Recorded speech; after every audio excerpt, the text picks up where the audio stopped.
Assalamualaikum warahmatullahi wabarakatuh. Alhamdulillahi rabbil alamin. Hamdan yuafi ni'amahu wa yukafi'u mazida. Ya Rabbana lakal hamdu kama yanbaghi li jalali sultani. Allahumma salli ala Sayyidina Muhammadin wa ala alihi wa ashabihi ajmain, amma ba'd. Puji syukur kita panjatkan kehadirat Allah Subhanahu wa taala yang telah memberi kita kesehatan, kesempatan agar kita dapat berkumpul dan menyaksikan video singkat dari kami. Tak lupa pula kita kirimkan salam dan salawat atas Nabiullah Muhammad SAW yang telah membawa kita dari alam kegelapan menuju alam yang terang benderang, dari naik onta menuju naik Toyota. Kami akan menjelaskan beberapa adab-adab tentang tasawuf atau menguap.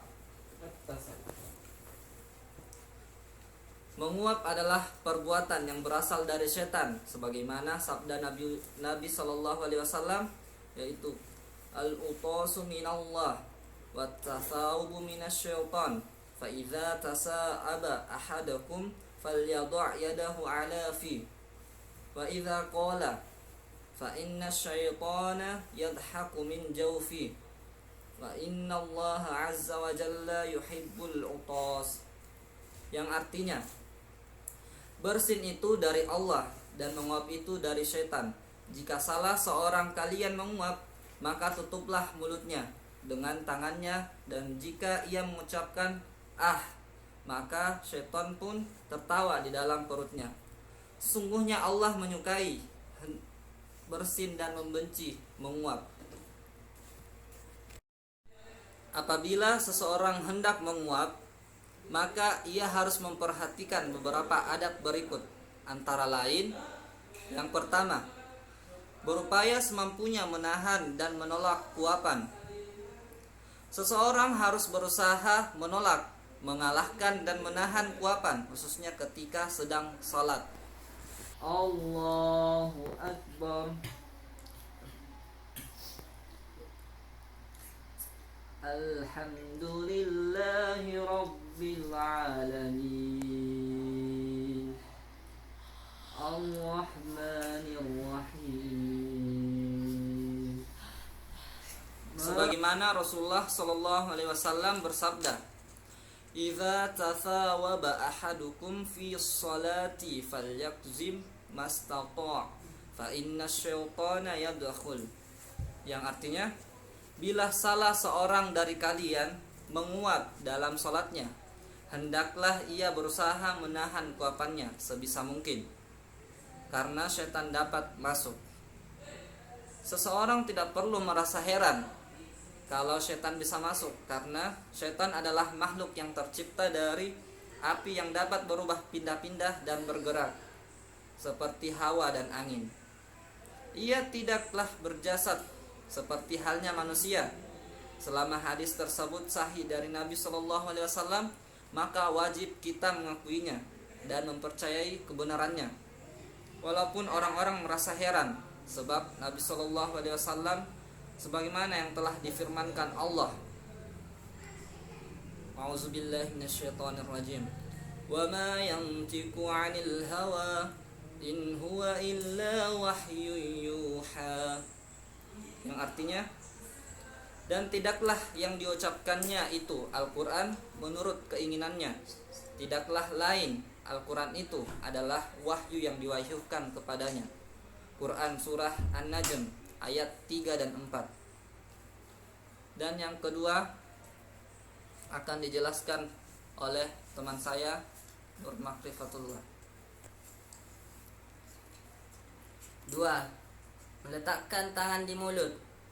Tujuan meletakkan tangan di mulut ketika menguap ialah agar mulut tidak terbuka, yang pada saat itu manusia terlihat buruk, dan pada saat itu juga syaitan sedang menertawakannya, sebagaimana yang disebutkan dalam hadis yang tercantum sebelumnya.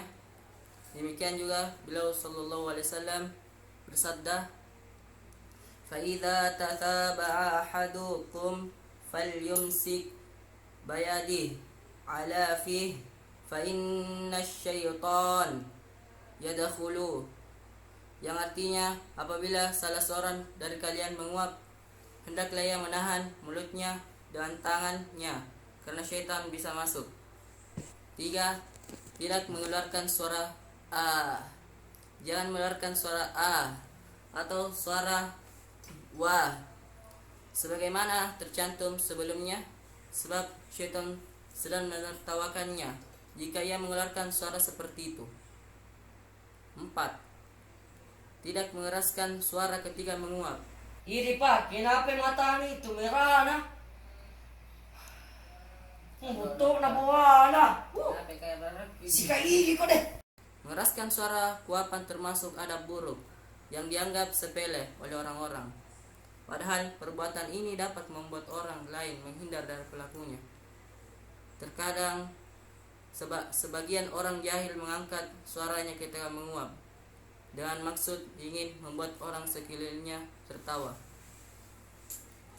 Dan tentunya syaitan juga menertawakan perbuatannya, sebagaimana yang tercantum dalam hadis yang telah disebutkan sebelumnya. Oleh karena itu, syariat Islam menetapkan adab dalam menguap, bersin, tidur, dan lain-lain. Ini semua menunjukkan betapa agungnya agama Allah yang mengatur seluruh aktivitas kehidupan manusia, baik pada malam maupun siang hari. Segala puji bagi Allah yang telah menganugerahkan nikmat yang agung ini. Islam yang universal, menyeluruh, ini mengatur seluruh kondisi manusia yang tidak akan pernah didapati pada syariat-syariat lainnya.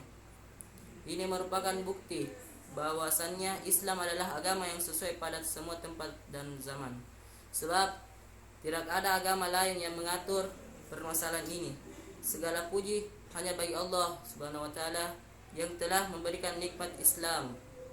Demikianlah akhir dari adab menguap yang telah dimudahkan Allah kepadaku untuk menuliskannya, yang seluruh berjumlah 4 adab. Walhamdulillah Rabbil Alamin. Demikianlah video singkat dari kami tentang adab-adab menguap. Semoga bermanfaat bagi kita semua, tidak hanya didengarkan tapi diamalkan juga. Wabillahi taufik wal hidayah. Wassalamualaikum warahmatullahi wabarakatuh.